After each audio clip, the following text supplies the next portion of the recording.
Now when it comes to Assassin's Creed, I've never really voiced my opinion on what I think is the best and the worst game. I kind of have like a love-hate relationship with Assassin's Creed, as Assassin's Creed is my favourite game franchise and it does have my favourite game included in the franchise, but it also has one of my least favourite games in the franchise.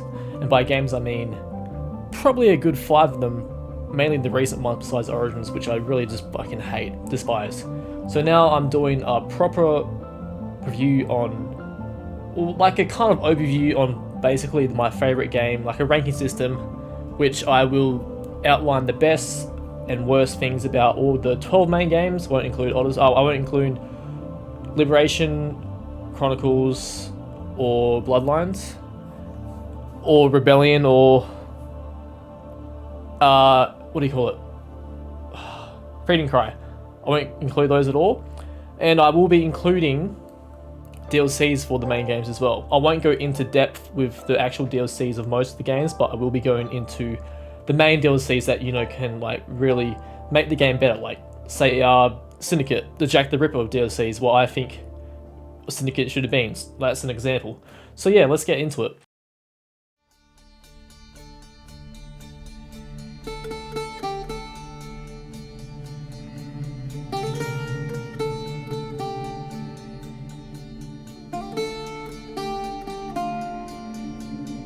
Alright, so starting off, we've got my least favourite game in the whole series. This is almost a tie between this game and Valhalla. I don't know, it's a weird game, but it is Odyssey. This is Assassin's Creed Odyssey.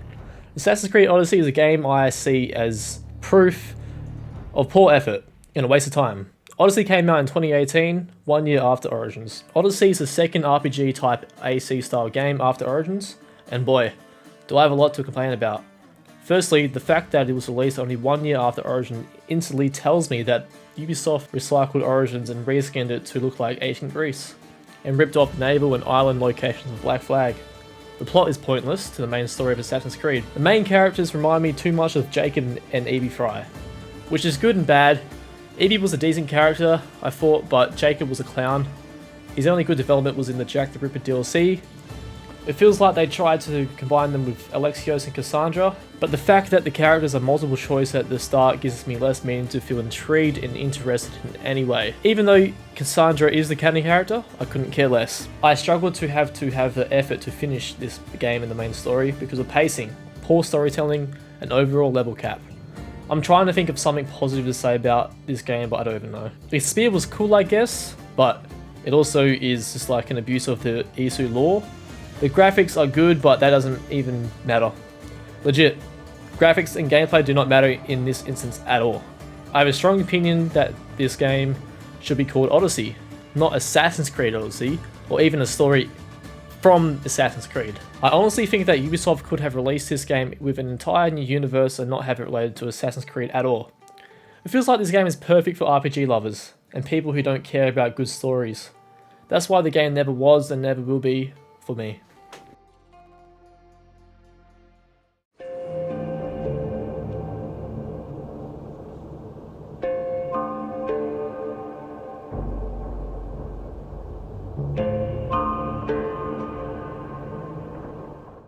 I want to love this game, but there are so many things that stop me. It is, as of the time in this video, this is the most recent game in the series. Valhalla is the third new RPG style game for the series, and many say it's a blend between the good things of Origins and Odyssey. That right there is a problem for me, and also a good thing for some. Valhalla also introduces some classic Assassin's Creed features and elements, including the blend system, OG hidden blade sound, and a narrative that includes actual assassins this time. There's the problem. Includes. The game isn't centered around the Assassins vs Templars storyline narrative. Instead, it's about a reincarnated Isu trying to seek revenge on each other. The fact that they bring back the Creed is awesome, but the story doesn't evolve around it as you play basically a Viking who knows and trains with the Assassins. Eivor reminds me a lot of Edward Kenway and the way he acted around the Assassins and Templars when he first met them, but the fact you don't actually become an assassin is just stupid to me.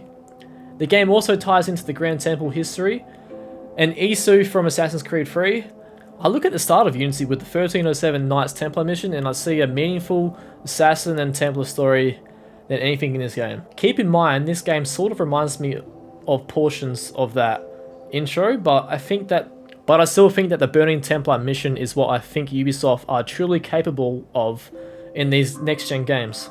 Also, more linear missions would be great as well, as not to build a game around a location you only go to once, and not to utilize it to fit with the overall open world contents of the game. The main character Eivor has a good character arc and a decent personality. Nothing to be amazing, but his character was respectable in my eyes. The whole Viking focus story and missions, in my opinion, would be its own game, and not be included with the Assassin's Creed title, just like Odyssey. This game could have easily been called Valhalla, an Assassin's Creed story, and I would be happy with that. Instead, this game got me hoping too much when Eivor became an assassin, but he never became an assassin. And also, by the way, I played as the male version. I'm talking about the male version of this Eivor in the review here. Before you complain to me about the new DLC where apparently Eivor is going to become a real assassin, think about how retarded that is. It reminds me of the history of the first Blade DLC. Another major concern I have is that the main game story arc is just way too long. They are pointless and they waste so much time. Nearly 60% of the main missions could have not been in the game as the main mission and be side arcs. This game will not suit casual gamers who want to play a medium long story. This game doesn't suit hardcore AC fans because of how much disconnected the Creed is to the main story. I struggle to finish the story and I don't think I want to replay it more than once, unless I kind of want to torture myself, you know? So yeah, that's my final verdict. The Wrath of the Druids DLC just came out and I probably will be liking this game even more less now thanks to that DLC. And also, since Darby McDevitt left Ubisoft, I think it's only right that Valhalla gets this much criticism, and I don't want to shit on Darby McDevitt's actual story because he's the one who wrote this, but you can see that Ubisoft had lots of control around this whole game, and like that kind of hindered the whole Darby McDevitt writing this story because he's a really fucking great he's a really great writer, but Ubisoft is really holding back in terms of like his personal creativity and his free will to literally make things.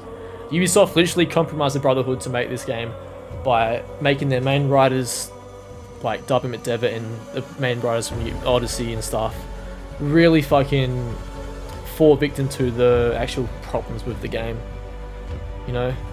So yeah, that's my final verdict.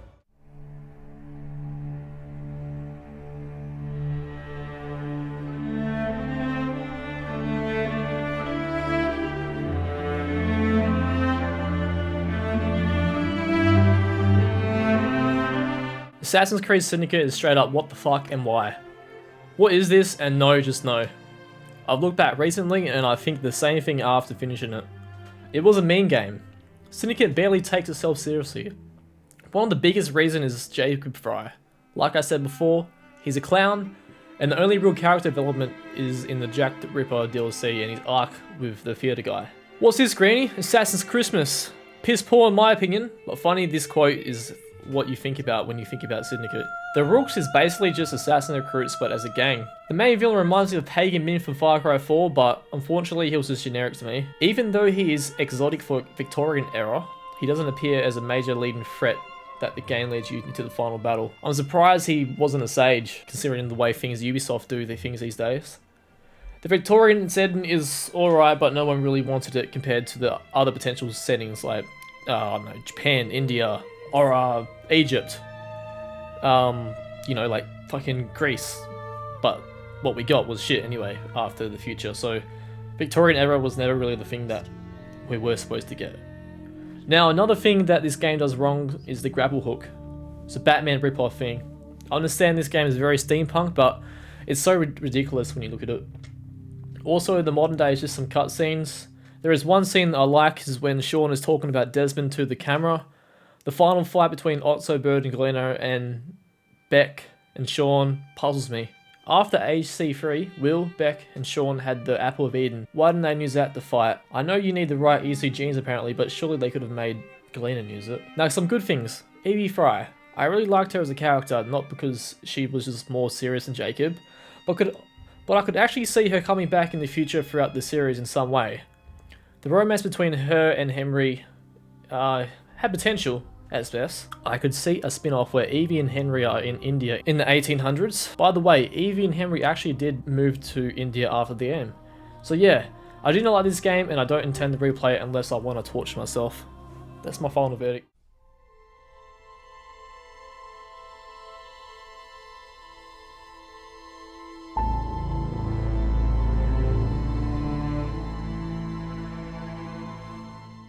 Now, at the time of making this video, I was kind of thinking about putting this a bit more lower compared to Valhalla, because the recent Valhalla DLC just really fucking fucked me over. But Unity, we'll put it here, just for now. Just for this video, in the next video I'll put it down a bit more, make it high on the list. Unity is one of those games that, in my opinion, really changes throughout the years, especially after the most recent titles. So when this game first got leaked with the image of an assassin looking down on the crowd, I and many others thought it was Connor Kenway. It could have been him but older. I was extremely hyped when the first trailer came out because it showcased co-op. Then the game released and it honestly was the worst release of an Assassin's Creed game. Or even a game in general itself. Me, personally, I never experienced any glitches, but that doesn't matter in my opinion. The game was still bad. Arno was a good character, but like many say, he is in Ezio's shadow. Now Pisspot also had a love interest, Elise, though she was a Templar, or in my opinion, narratively forced to be one. When I think of Robert Desarb or Rodrigo Belger and then Elise, I cannot convince myself she's a Templar. I understand the newer Templars like Hafen and Shay aren't entirely evil and have good intention, but Elise doesn't fit evil or good. She's just there to be Arno's motivation, which underlines Arno's assassin's career as well. It's like they don't care about their jobs and they just want to be with each other. So why do they take on the stage in the boss fight? Parkour is amazing, probably the best thing about this game. And honestly, the parkour in this game is one of the best, most realistic parkour movements in any game in general. The only other comparison will probably be Control. The game Control, or not Control, Bleeding Edge. Yeah, Bleeding Edge, I'm pretty sure.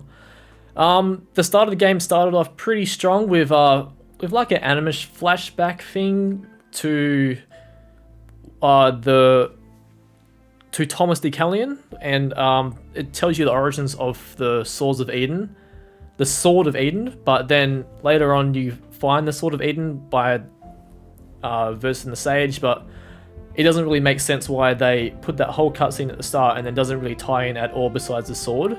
Like, they didn't mention anything besides the sword towards the end of the game, towards the end of the game, you know. So it wasn't like they could have done like Ezio looking back for Altair's thing, like, you know, for Unity, but that would never happen at all.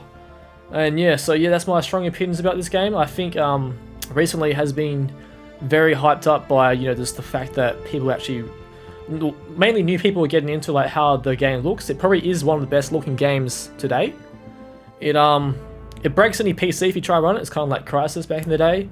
And also the movement's pretty good, but like it's just the overall story, and it doesn't, the world looks alright compared to Assassin's Creed 2, but Assassin's Creed 2 does still have it still has its charm to it, and Brotherhood.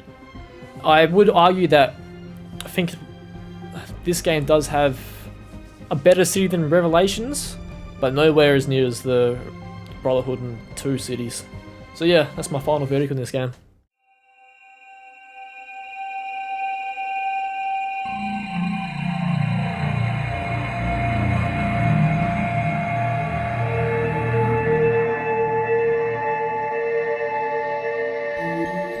Rogue. Now, Assassin's Creed Rogue is a game that I consider underrated. It came out after Black Flag, and it's a blend between Black Flag and AC3. You explore the frozen North Atlantic, the Appalachian River Valley, New York, and various North American locations. Also, the Lisbon earthquake of November 1755 is playable through a linear sequence where it plays in a big part in the overall narrative of how Shay questions his role as an assassin and his purpose in general. One returning fan favourite character that returns is Hafen Kenway. He plays a big role in the game and acts as Shay's new mentor. Also, Achilles returns in this game from Assassin's Creed 3, younger, and Adewale from Black Flag and Friend Cry as an older version of himself. The main plot is Shay's betrayal, who is an assassin under Achilles' colonial assassins, and he is sort of between the rank of assassin and recruit / master.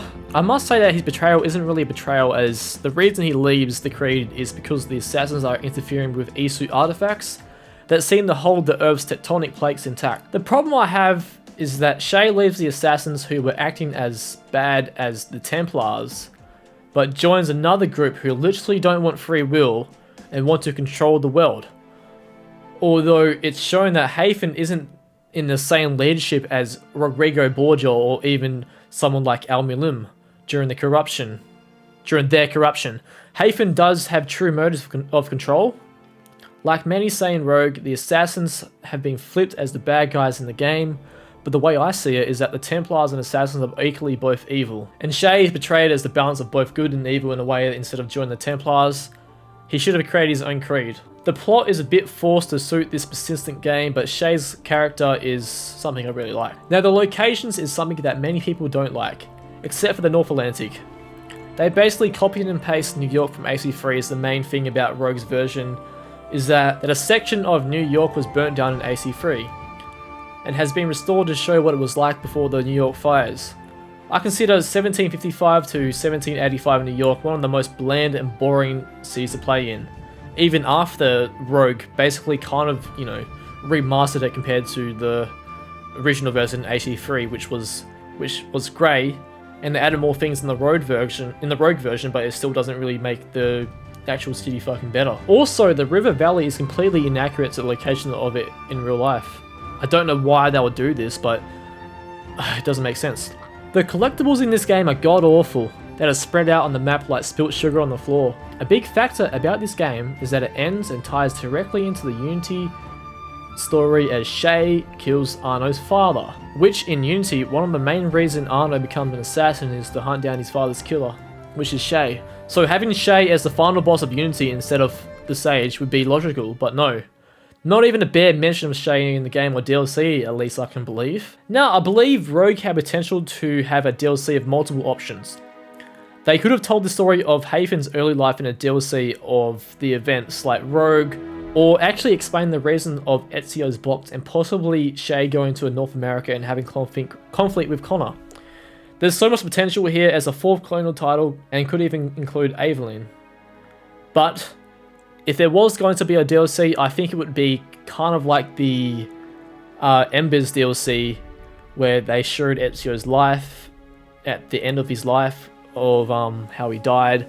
And if it was kind of like that style in Rogue, I think it would work for a Hafen flashback of how Hafen kind of, became a Templar / assassin, and how he became a Templar in his early days, and like see him grow up for like a little short film, like Lineage and stuff. That would be pretty cool for a DLC, and I would be happy with that. Not even like just for Rogue exclusive, like for anything, like any game. But yeah, I think the Rogue remaster is piss poor and lazy and weak. The graphics don't even look that much, really different compared to what you would expect, like, I don't know, a proper remaster would be. Take, for example, Assassin's Creed 3, they did it right, they fixed some of the gameplay, bugs and glitches, and the graphics look amazing. There's like better optimized FPS. They didn't rework everything, but like, the thing that makes something a remaster is what they did in Assassin's Creed 3, but they didn't do this in Rogue at all, really. You can, like, there are differences, but like, you literally have to fucking watch videos to see what the differences are. Apart from that, I don't consider Rogue as a DLC. I think Freedom Crier is a side game or a side DLC.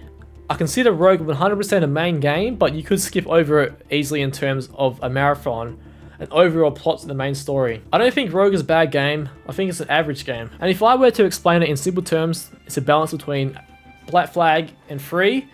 Not as good as Black Flag, but probably on the same level as 3 without the added cities and stuff and main story development.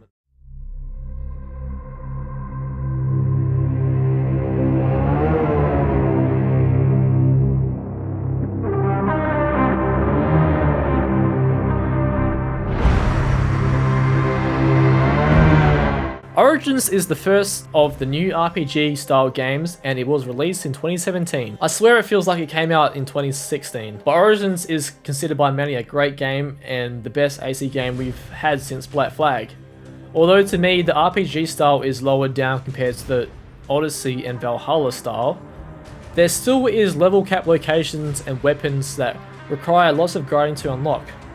The main character, Bayek, is a beloved character in the series, and that is the best thing about this game, I feel. His story is more about revenge for the people who killed his son, and it isn't really an Assassin's Creed influenced game compared to other titles. I understand it's supposed to be an origin story, the Creed, the hidden ones, but the amount of origin stuff is very spread out around the game. The Egypt open world is very beautiful and interesting, considering it's a desert. The pyramid and tomb exploration is great. Although there are a few big historical inaccurate things, I can still play this game without worries. The modern day marks a new revamp in the series as they finally put effort into a new protagonist after Desmond, but lacks because of how snobby Layla Hassan's attitude is. It is also great how we get to see William Miles again and is clearly changed after Desmond's death, and seems to want to help the assassins more and not be such a dick. The Hidden One DLC is something I like, but the fact that it's a DLC is the same problem as the Origins of the Hidden Blade for Odyssey and the new Valhalla DLC. What I mean is that they keep leaving actual Assassin's Creed focused arcs in the DLC, and not in the main game, which is just retarded. Overall, I consider this game to be the best game since Black Flag, and the best out of the 3 new RPG titles, and if I were to replay it, I would replay it, but not as much as the Ezio collection.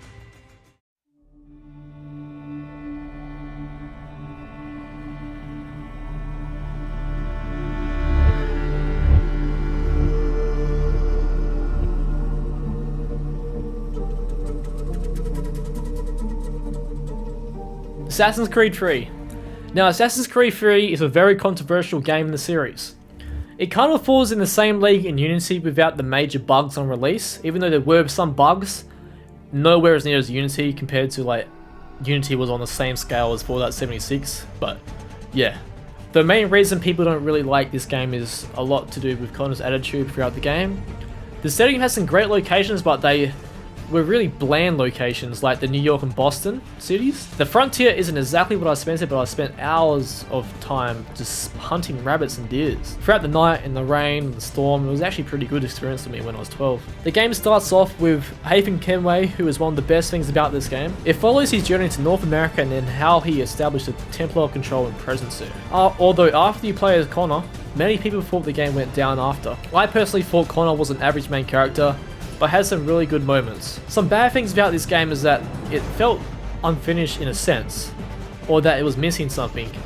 Some of the main character development scenes were cut from the game, like Connor's speech, which I felt could have been played at the end where Connor is bearing the key to the Grand Temple. Also, the end doesn't really lead on properly to tell us what Connor did after the end. Yes, we know in the comics that he had a family, but after the last grave dig scene, there was nothing. The Connor speech that was cut out from the game could have been the final epilogue, or like tied into one of the epilogues of. There would be no reason for them to not do it, unless they were really fucking like going on time back then. The modern day, in my opinion, is the best in the series. Although, I do understand how people think that Brotherhood has the better modern day, which is perfectly acceptable because it kind of ties in perfectly with the actual Assassin's Creed past of like Ezio, and like you go into the actual same location in real life, which is kind of what I really thought the series would do, which they kind of did do in Assassin's Creed 3, but there was a bit more like random locations you went to in modern day.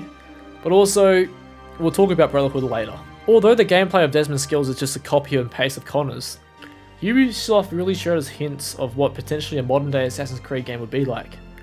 It also pays to the original game in the start of Assassin's Creed 2, where you're escaping Abstergo by going back into the place where they kept Desmond, and slaughtering the Abstergo guards. It sounds so cruel, but some of the action sequences with the gun and dagger combo is amazing. By the end of Desmond's story, it's somewhat of a fail in my eyes, especially after what happens to the modern day and the future games. He just dies by putting his hand on the pedestal, which back in 2012, I felt extremely disappointed to see all the potential of the bleeding effect training Desmond had throughout the series. Even though now we know he activated the other Isu temple's defense shield, but they don't really pay it off properly.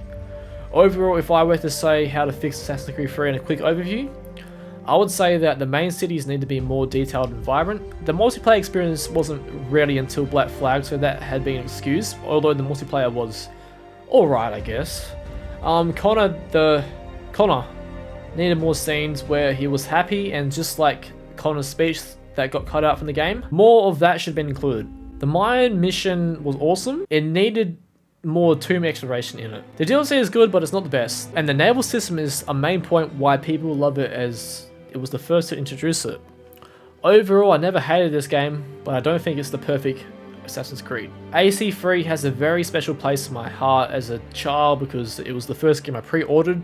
I got the big box combo for the Assassin's Creed 3, which came with like the collectible and stuff. And I was really into Assassin's Creed 3, definitely after Revelations back then. I waited so much for this game. And I don't know, I kind of did force myself to like it when I was young, but now I'm older and I kind of see the problems it had, so yeah.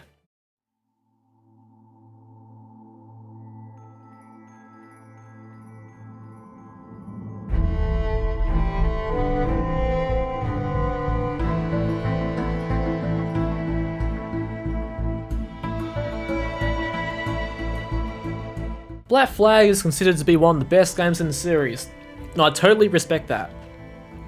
I don't intend to nitpick every little thing that it does wrong because there's a reason it's not my number one.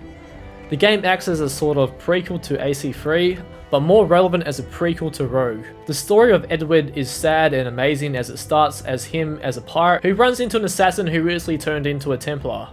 The way Edward doesn't really care about the Assassins or Templars is a great thing about the game because it tells a good story, but unfortunately it's also disconnected to what a true Assassin's Creed title represents, in the terms that Edward isn't devoted to the Creed but eventually becomes one in the end, an assassin. Still, I don't really see Edward as a proper assassin, but more as a part-time one. The exploration is one of the best and most diverse game in the series.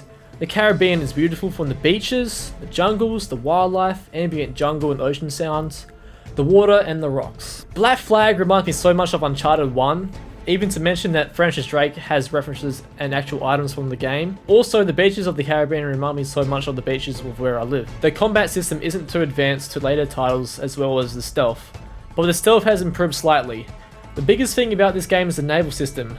It is inspired by the Assassin's Creed 3 naval system, which was one of the best things about Assassin's Creed 3, and it improves it in every way. You can definitely tell that Assassin's Creed 3 naval system missions were kind of like a beta version, like they were testing it out for this game. The naval system is honestly the best out of most games that have the naval mechanics in general. Black Flag has perfected it, and so does Rogue. The naval system was a real step forward for Ubisoft games in the future, except for the fact that the new RPG games make it OP and inaccurate to the time period.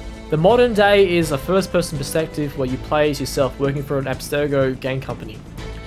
It is nowhere as near as good as the Desmond days, but it feels to me that Ubisoft didn't put any effort into it because they generally don't care that much. Adewale plays as Edward's first mate, a great friend to him, that he even got his own game.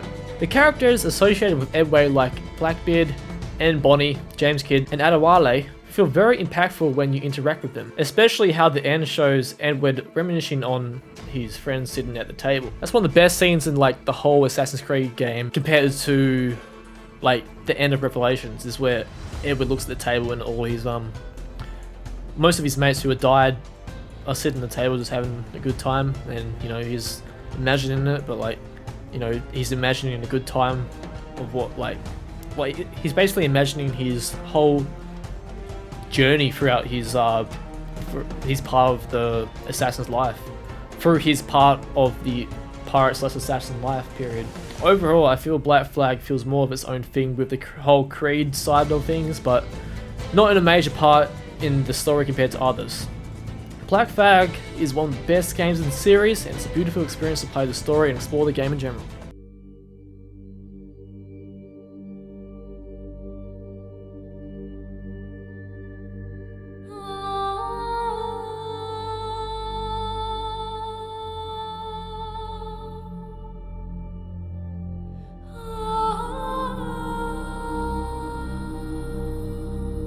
Assassin's Creed Revelations. Assassin's Creed Revelations marks the final playable chapter in Ezio's trilogy and a proper ending to the life of Altair. The game is based in Constantinople, and the start of it starts off with Ezio going to Masyaf, the old assassin's home from the Crusades. I really love this game more now in the future from when I first played it. I wasn't as appreciative of it as I am older now. This is one of the darkest games in the series, and I would describe the game as fractured due to the dark Animus theme and the way Desmond is in a coma. The start of the game is really the best part about it. As you return to Marsyeth and the venture to Istanbul, where Ezio gets to know the city and adapts to the culture. The main objective of the overall game is for Ezio to find all the memory seal keys of Altair to open the door to Altair's library. Revelations deals with Lucy's death in a non-explanatory way. That is until you play the Lost Archives DLC, where it explains that she was a Triple Templar agent through the eyes of Clay. It is also revealed that Juno guided Clay to help Desmond reach his path to the Grand Temple. Subject 16, or Clay Kazamak, is honestly one of my favourite characters, not just in the game, but out of all the series. His story is tragic and mysterious, and Revelations gave him justice to the way they portrayed him. Now, the biggest thing I felt that Revelations did that I didn't like was the city. The reason I didn't like it is because of the layout of the districts. Lots of the buildings and areas were the same, or felt the same, and the relevant landmarks didn't have that much significance compared to AC3 and Brotherhood. I'm not saying it's bad, but because in truth it felt like an updated Damascus in Jerusalem. But overall, the city was the weakest point for me. Now, the best thing about this game is playing as Ezio as an older, wiser man. He still has that charm and sense of humour after all those years, and watching his family and home get destroyed. This game also sees Ezio admire and really look up to Altair. Ezio sees Altair as sort of a mentor in a sense, a reflection of himself. Altair lost most of his family and his home for many years. They both seem like they are brothers, hundreds of years apart. This game brings back Altair in new playable missions of key moments of his life, like directly after AC1, before the start of AC1, between AC1 and Bloodlines. Revelations does the best job it can do of concluding Ezio and Altair's journey in a perfect way. Their journey ends almost at the same time as Altair dying and Ezio retiring, and the fact that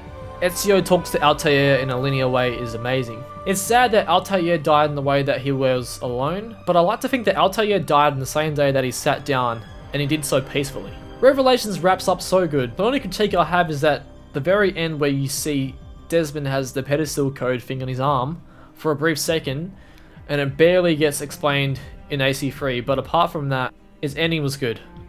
You could argue that an epilogue scene could have worked where Ezio returns to Firenze, or where his family was hanged, but they do pay it off in embers. Overall, Revelations is a game I appreciate more now as I'm older, and I'm dying to replay it in the future.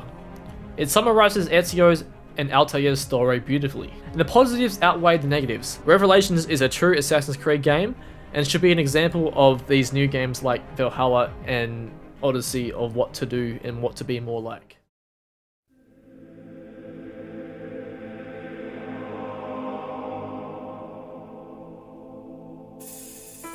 Assassin's Creed 1. Assassin's Creed 1 is a game you cannot diss. Because if you think this game is boring or bad, you're stupid. Hear me out. People say the first game is very outdated, like the graphics, audio, story, character, and gameplay. If you complain about that, you're right.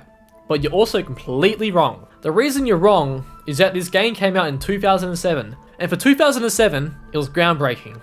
In every way. It was a revolution in many ways. The open world in multiple cities, the free climbing, the graphics. The whole genre of open world games got redefined. And for years, the game industry was inspired by this one game that came out in 2007. Now, Assassin's Creed 1 was the first game I played in the series back in 2009. I played it but never properly finished it until 2010, I'm pretty sure. Then I got Assassin's Creed 2 and I played halfway into the story, and I somehow managed to get Assassin's Creed 1 and finish Assassin's Creed 1 before Assassin's Creed 2. I'm so glad I did that. It let me understand Assassin's Creed 2 better.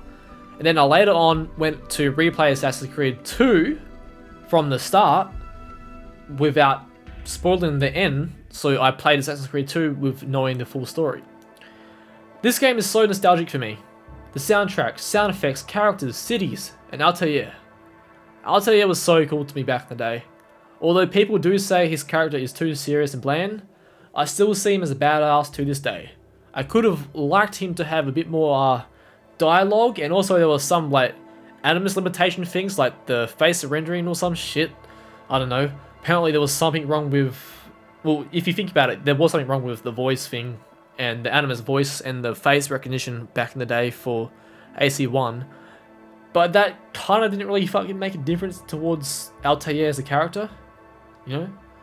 Even though his voice technically isn't an American accent. I'm just so glad that they didn't go with Nolan North, because that kind of would have wrecked the whole experience if they went with Nolan North. It wouldn't feel like, you know, wouldn't have a purpose compared to playing with like Desmond and Altair if they had the both same voice. This game has some really good characters. Al-Mualim, Malik, Robert Desaub, King Richard III, and of course Altair. Altair's journey is shown through his attitude changing throughout the game. He starts off as overconfident and arrogant, then towards the last half of the game, he really matures up and becomes more wise in his actions and attitude towards people.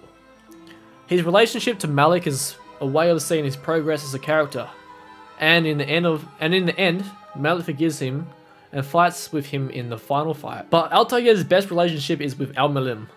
Al-Mualim is like a father to him, who he betrays the assassins, and in turn failing Altair after being corrupted with the power of the Apple of Eden. In my heart, this game and Assassin's Creed 2 are the perfect representations of Assassin's Creed franchise. Without this game that came out in 2007, we would not have the Assassin's Creed franchise today. Even though how bad the Assassin's Creed franchise is and how much it drifted, the good ones like the Ezio trilogy and Black Flag and Origins would have had those if it wasn't for this game. Think about that.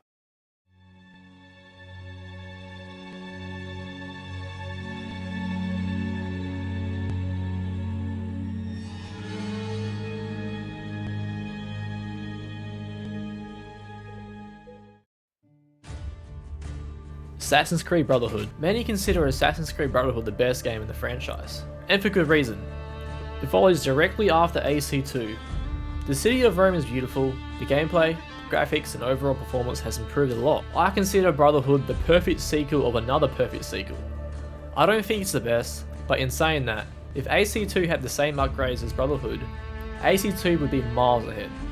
But saying that, I can see how Brotherhood is considered the best. It has quality of life improvements, a story that's really good, callbacks to AC2, great atmosphere, and another good villain. Although I do not think Cesare is as good as Rodrigo, he is mentally tapped and it makes him unpredictable. Even though Cesare is a Templar, and gains the full control of the Rome Order, his devotion to the Templars isn't as dedicated, as he is mainly power hungry. The game starts off directly after AC2, which I love, and leads to Ezio return to the villa. Then the villa gets attacked by the Borgia in an extremely awesome action sequence. The fact that they sent a whole army just to kill Ezio is fucking awesome, and they still don't actually kill him. It shows you how much of a badass Ezio really is. Now the pacing of the first act after you return to Rome is kind of all over the place compared to AC2 first act and Revelations, but I still consider this game a powerhouse in the series. We get to play as Ezio between his physical prime and wisest time. I would say that he's more physically stronger in AC2, but his skills are mastered in Assassin's Creed Brotherhood. I love Rome so much. As to me, it's a blend between Florence and Venice. The DLCs are alright. I don't consider them the best, but they were alright. The soundtrack is my second favourite in the series after AC2. The modern day for most is considered the best in the series, but for me I think it's the second best. There's always that one song that when I hear it, it takes me back and makes me want to play Brotherhood. The only real problem I have is the ending where Desmond kills Lucy. It felt very last minute and barely got explained. I blame Ubisoft for that. They could have just hired another person after Kirsten Bell wanted more money. They couldn't just, recast someone. Definitely couldn't do that. Nah, just kill her off in the whole series. See, Ubisoft still weren't even thinking back then. But considering that,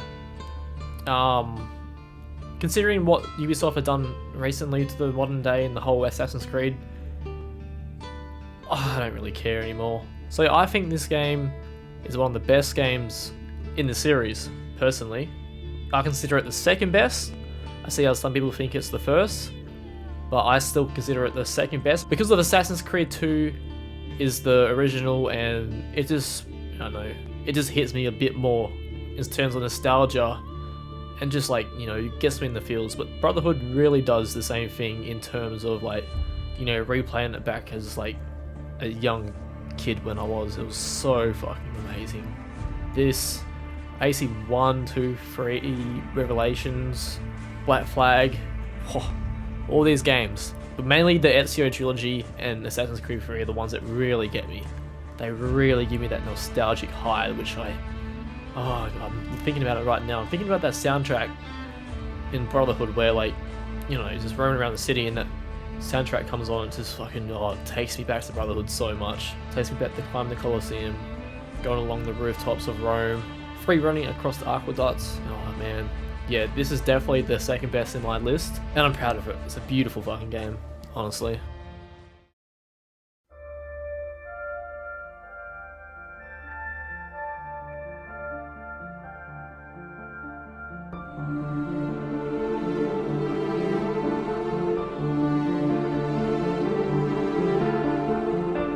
The number one Assassin's Creed game on my list is Assassin's Creed 2. Where do I start? Well, Assassin's Creed 2 takes part directly after Assassin's Creed 1, making it the perfect sequel. I remember playing Assassin's Creed 2 a long time ago for the first time and I was blown away. Back then I'd never played anything like it, besides AC1 and GTA 5. The game starts off directly after the first game. A big difference between this game is that the art style is more smoother, rather than realistic looking compared to AC1. As Altair is no longer the main protagonist, you get reborn as Ezio Auditore da Firenze. And what can I say? He is the greatest main character in any other video game history. Period. Assassin's Creed 2 is the start of Ezio's journey, as this is where Ezio became an assassin and learnt a lot about himself. Ezio started off as a kind, lovable, run-amok teenager, and then his brothers and father were betrayed and hanged in front of him. Ezio later found out that his father was an assassin, and he seek revenge for his family's death. Though later, Ezio realizes that his revenge journey leaves him questioning his path. He learns compassion, and sees a greater understanding in his purpose as an assassin, even going to as far as sparing his greatest enemy, Rodrigo Borgia. Assassin's Creed 2 introduces us to some of the greatest characters ever. And of course, Leonardo da Vinci. Assassin's Creed 2 explores the codex left behind by Altair, as it connects the first game to it. The armor of Altair is one of the best final unlockable armor in video game history. The Assassin's Creed lore gets expanded as well. As for the codex, Ezio learns new abilities and inventions from Altair. Florence and Venice are two of the greatest locations in Assassin's Creed games history. Florence is just beautiful, and the soundtrack that plays when you're exploring Italy is just amazing. There's no negative things I can say about this game other than play it now if you've never played Assassin's Creed 2 before. This game is my favourite game in the Assassin's Creed series, and my most favourite game ever. Well, congratulations! You have made it to the end of the video. If you think that any of my points are wrong, I don't really care. I've been playing Assassin's Creed for a long time now, and if you think that I'm wrong, I don't care, but if you think that you're right, I respect that. That Assassin's Creed 2 isn't the best game, it doesn't matter. So yeah, leave a comment on what you think is the best Assassin's Creed game, and thanks for watching.